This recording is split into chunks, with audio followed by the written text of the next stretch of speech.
It wasn't a hallucination. It was clear, real, right there.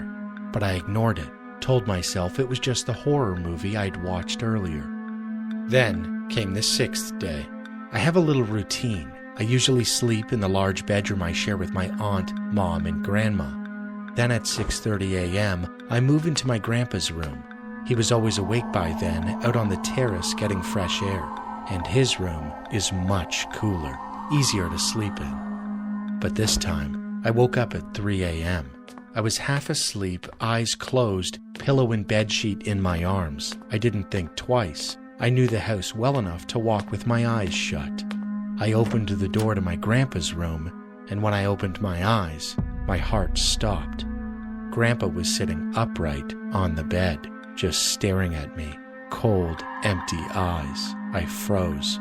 Then I snapped out of it, realizing it was still the middle of the night. I forced a smile. "I'm sorry, Grandpa." He just grinned at me. I shut the door quickly and turned to run back. That's when I heard it, his laugh. I stopped in my tracks. The sound was so strange, so wrong. I opened the door just a crack, and he was already there, looking straight at me through the gap, still laughing. Fear washed over me. I ran back to Grandma's room, but when I opened the door, my aunt, my mother, and my grandmother were sitting there, all three, staring at me. Then my mother started laughing, and my grandmother joined, and then my aunt. The sound was deafening, wrong, twisted. I stood frozen as they laughed harder and harder, until suddenly, without realizing it, I started laughing too. It hurt, my side ached, I couldn't breathe. I fell to my knees, clutching my stomach, gasping for air, still laughing. The laughter wouldn't stop, and then everything went black. When I opened my eyes, I was in the hospital. My family gathered around me. My mother burst into tears the moment she saw me awake. She kissed my forehead over and over, whispering that the prayers had worked. I asked her what had happened. She told me, "That morning I stood up out of bed. My body arched backwards, my hands clawed through the air. I was on my tiptoes, my mouth wide open, and tears pouring down my face. And then I collapsed. As the doctor called my mother away, my grandmother and aunt followed her, and suddenly it was just me and my grandpa. He leaned down, gave me the warmest smile he'd ever given me, and whispered, 'Did you laugh your heart out, little darling?' My grandma is the kindest person I know, and I wanted to share a few stories she told me. We're from England. She used to be a nurse, so of course she's seen quite a few dead bodies. She once mentioned how awful some of the victims of gang violence were in London. Car crashes, though, she said they were sometimes even worse. She was a very tough woman. There was always one strange thing about her house. She said her dog refused to go upstairs because of one particular room. That room always felt cold. We found out why from a neighbor who casually mentioned that a woman had died in that very room years ago. My grandma always had weird things happening around her. One night, my grandma was working late at the hospital with a few doctors. She was alone in one of the wings when she heard the sound of a cane tapping slowly down the hallway. She didn't think much of it at first. There had been an elderly woman staying there for a long time who always banged her cane when she walked. But then she remembered something. That woman had passed away earlier that week. Still, the sound continued. Tap, tap, tap. She turned the hallway lights on. Nothing. No one was there.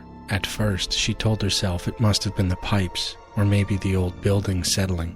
But the same sound came back the next few nights. Always at the same time. Always the same steady tapping. Eventually, she came to believe that the woman's spirit was still walking the halls of the hospital. But here's the story that I could never get over. The day my mom was born, my Nana brought her to the hospital to show her coworkers the baby. When she arrived, one of the doctors waved her over and offered us parking spot right next to the entrance. She was grateful. It saved her a walk with a newborn in her arms. She parked and went inside. Just moments later, she heard a loud, sickening thud from outside, followed by screaming. She ran out, and what she saw chilled her. A man had fallen from one of the hospital's upper floor windows. He landed directly on the car parked where she usually would have parked. It was the car of the doctor who gave her his spot. If she had parked in her usual place, in her tiny Mini Cooper, the damage would have been horrific, fatal. If my mom had been in the back seat, she likely wouldn't have survived. Later, she asked what had happened. The man who jumped hadn't shown any signs of distress. He had coffee that morning, chatted with nurses, and seemed completely normal.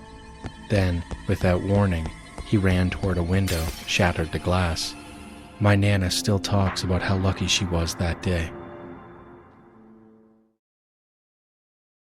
Hi, my name is Nitin and I live in India. This happened to me in the summer of 2013. It was the month of June, during school holidays, and I was staying at my grandmother's house in the village. The house had 3 floors. I was there with my parents and both of my brothers. My dad comes from a large family. He has 6 sisters. There was one room on the ground floor we called the storage room. It was usually kept locked. Inside were large soil-lined tankers used to store rice. One night, I woke up and decided to go downstairs from the 2nd floor. From the hallway, I noticed that the storage room door was wide open. A dim light was glowing from inside. Curious, I walked in. That's when the strong smell of kerosene hit me. It was overwhelming. I started to feel lightheaded immediately. And then, as I looked up, I saw it, a burning figure, human-shaped, crawling toward me. It looked like it was burning, like it was on fire, but not screaming, just dragging itself across the ground, flames flickering off its body. I froze for a second, then I screamed and bolted upstairs. Right at that moment, I heard something crash behind me.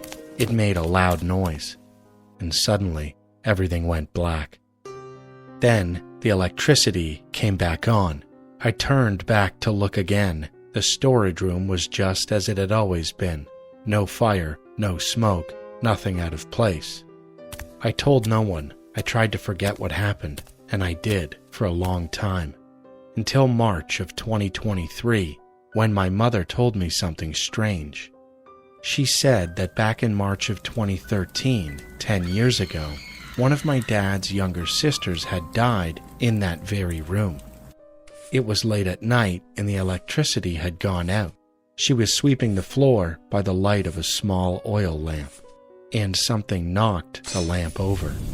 It shattered and kerosene splashed across her. She caught fire instantly. She screamed and struggled until she passed out, still burning. By the time she got to the hospital, it was too late. That's when everything clicked. The smell, the fire, the shape crawling toward me. Had I seen her spirit that night? Why did I see her? Why me? What was she trying to tell me? Even now, I don't have answers. Just the memory of that moment and the feeling that something or someone was trying to reach out from the past.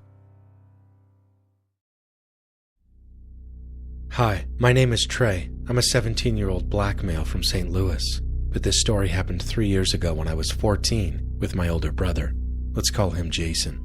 So, my brother and I decided to leave home at 2 a.m. to explore an abandoned school in our neighborhood. Yeah, I know. 2 kids sneaking out at that hour sounds reckless, but that's exactly what we did. We walked through the empty streets, phones in hand, and my brother, who was 20 at the time, carried his Glock 19X, just in case.